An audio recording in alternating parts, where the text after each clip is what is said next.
So we've focused mainly on domestic issues, but Congress deals with plenty of sticky foreign policy situations. So what do you think is the best approach to dealing with Iran? And do you support the military option, keeping in mind that thousands of families, again, with ties to Devens and Hanscom, who have loved ones that could, find themselves in harm's way? Well, a nuclear Iran is not acceptable. It would destabilize the Middle East. It would lead to an arms race throughout that region of the world, and eventually would challenge us here at home. So a nuclear Iran is not acceptable.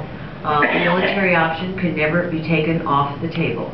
But we have put in place some of the most robust sanctions that are now looking to work. If we've seen the recent demonstrations on the streets of Iran in which Iranians are really feeling the economic squeeze as a result of them, it tells us that these sanctions are having an effect, and I believe we need to give them time to work. I don't think we should rush to war.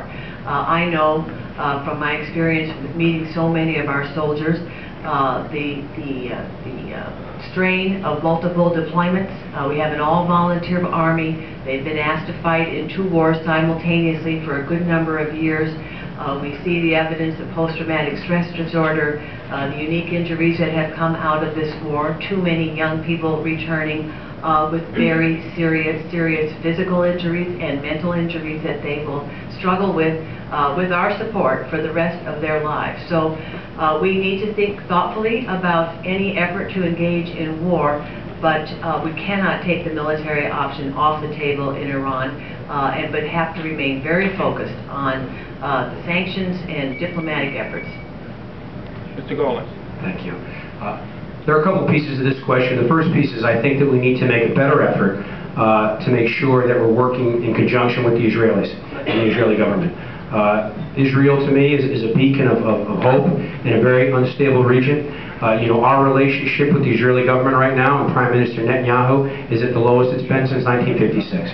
And I think that we need to work closely with them because certainly they're going to be the first responders. With regard to military intervention, that's a hypothetical. I wouldn't anticipate that having to happen. I do not think that sanctions work. I don't think sanctions work that often anyway. I think it enriches smugglers on the borders. So I will say this, we need to draw lines in the sand, red line, and we can include that with sanctions. But at the end of the day, if the Iranians were making nuclear fusion products for peaceful purposes, they wouldn't be doing it 5 floors below the ground in bunkers. Congresswoman Tsongas. Again, I think we've seen with these very robust sanctions that they are having an impact. We can tighten those sanctions, remain very engaged in diplomatic effort, but as I said, the military option cannot be taken off the table because a nuclear-armed Iran is not acceptable. All right.